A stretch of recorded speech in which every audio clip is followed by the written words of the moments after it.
الحمدللہ نحمدہ ونصلی علی رسولہ الکریم رب اشرح لی صدری ویسر لی امری واحلل عقدۃ من لسانی یفقہوا قولی۔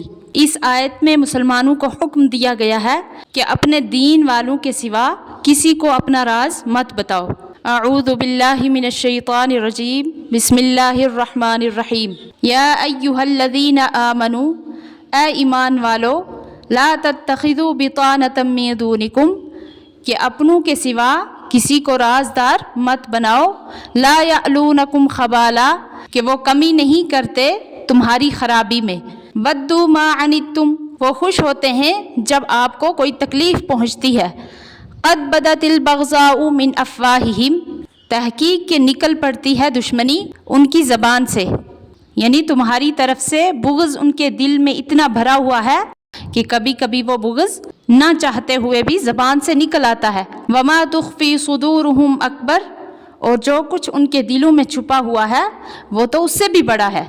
قد بینا لکم الآیات ان کنتم تعقلون، تحقیق کہ ہم نے بیان کر دیا تمہارے لیے آیتیں اگر تم سمجھتے ہو۔ ہا انتم اولائی تحبونہم ولا یحبونکم، سن لو تم لوگ ان کے دوست ہو اور وہ تمہارے دوست نہیں۔ وتؤمنون بالکتاب کلہ، اور تم سب کتابوں کو مانتے ہو، یعنی تمام آسمانی کتابوں پر ایمان رکھتے ہو، اس میں ان کی کتاب بھی شامل ہے، اور وہ تمہاری کتاب یعنی قرآن پر ایمان نہیں رکھتے، مگر وہ تو باوجود اس تمہارے ایمان کے بھی تم سے محبت نہیں رکھتے، اور تم باوجود ان کے ایمان نہ لانے کے بھی ان سے محبت رکھتے ہو۔ اور جو ان میں سے کوئی ظاہری طور پر ایمان کا دعویٰ کرے تو اس شبہ میں آپ مت پڑنا کہ یہ ہماری کتاب پر ایمان رکھتے ہیں۔ فرمایا وَإِذَا لَقُوكُمْ قَالُوا آمَنَّا، اور جب تم سے ملتے ہیں تو کہتے ہیں ہم ایمان لائے ہیں، یعنی ہم مسلمان ہیں۔ وَإِذَا خَلَوْا، اور جب وہ اکیلے ہوتے ہیں، عَزُّوا عَلَيْكُمُ الْأَنَامِلَ مِنَ الْغَيْظِ، تو کاٹ کاٹ کھاتے ہیں اپنی انگلیوں کے پورے غصے کی وجہ سے۔ قُلْ مُوتُوا بِغَيْظِكُمْ، تو ان سے کہہ دیجئے کہ اسی غصے میں مرو۔ ان اللہ علیم بذات الصدور، بے شک اللہ تعالیٰ جانتا ہے دلوں کی باتیں۔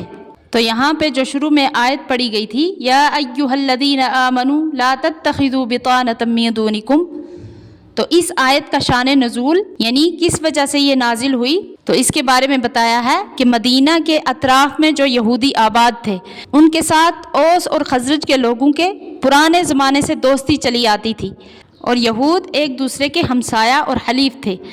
تو جب اوس اور خزرج کے قبیلے مسلمان ہو گئے تو اس کے بعد بھی وہ یہودیوں کے ساتھ پرانے تعلقات نبھاتے رہے، اور مسلمانوں کے افراد اپنے سابق یہودی دوستوں سے اسی محبت اور خلوص کے ساتھ ملتے رہے، لیکن یہودیوں کو حضرت خاتم الانبیاء صلی اللہ علیہ وسلم سے اور آپ صلی اللہ علیہ وسلم کے لائے ہوئے دین سے جو دشمنی تھی، اس کی بنا پر وہ کسی ایسے شخص سے مخلصانہ محبت رکھنے کے لیے تیار نہ تھے جو اس دعوت کو قبول کر کے مسلمان ہو گیا ہو۔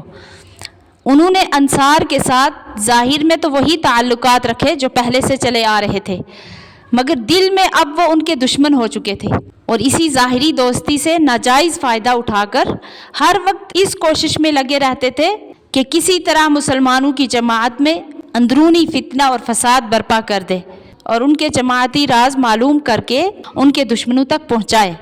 تو اللہ تعالیٰ یہاں ان کی اس منافقانہ حرکت سے مسلمانوں کو محتاط رہنے کی ہدایت فرما رہے ہیں کہ یا ایھا الذین آمنوا لا تتخذوا بطانۃ من دونکم، یعنی اے ایمان والو کہ اپنے مسلمانوں کے علاوہ کسی کو گہرا اور رازدار دوست نہ بناؤ۔ یہاں جو لفظ بطانۃ آیا ہے اس کے معنی ہے ولی، دوست، رازدار اور بھیدی۔ تو یہ بطن سے مشتق ہے، اوپر کی جانب کو ظہر اور اندر کی جانب کو بطن بولتے ہیں۔ جو باطنی امور کا رازدار ہو اس کے لیے بطانۃ کا لفظ استعمال ہوتا ہے، اور اس کے آگے جو فرمایا لا یعلونکم خبالا، کہ وہ کمی نہیں رکھتے تمہاری خرابی میں، مطلب یہ ہے کہ مسلمانوں کو باخبر کیا جا رہا ہے کہ مسلمان اپنے اسلامی بھائیوں کے سوا کسی کو بھیدی اور مشیر نہ بنائے، کیونکہ یہود ہوں یا نصارہ، منافقین ہوں یا مشرکین، کوئی جماعت تمہاری حقیقی خیرخواہ نہیں ہو سکتی، بلکہ ہمیشہ یہ لوگ اس کوشش میں لگے رہتے ہیں کہ تمہیں بے وقوف بنا کر نقصان پہنچائیں اور دینی اور دنیاوی خرابیوں میں مبتلا کریں۔ ان کی تمنا یہ ہے کہ تم تکلیف میں رہو۔ اور آگے کیا فرمایا؟ ان تمسسکم حسنۃ تسؤہم، اگر تم کو کچھ بھلائی ملے تو وہ ان کو بری لگتی ہے۔ وَإِن تُصِبْكُمْ سَيِّئَةٌ يَفْرَحُوا بِهَا، اگر تم پر کوئی مصیبت پہنچے تو اس سے وہ خوش ہوتے ہیں۔ وَإِن تَصْبِرُوا وَتَتَّقُوا لَا يَضُرُّكُمْ كَيْدُهُمْ شَيْئًا، اور اگر تم صبر کرو اور بچتے رہو تو کچھ نہ بگڑے گا تمہارا ان کے اس فریب سے۔ ان اللہ بما یعملون محیط، بے شک اللہ تعالیٰ جو وہ کرتے ہیں احاطہ کرنے والا ہے۔ تو یہاں مسلمانوں کی کامیابی اور تمام مشکلات میں آسانی کے لیے فرمایا کہ اگر ہر قسم کی مصیبتوں اور پریشانیوں سے محفوظ رہنا چاہتے ہو تو صبر اور تقوی اختیار کرو۔ اللہ تعالیٰ صحیح سمجھنے کی توفیق عطا فرمائے، آمین۔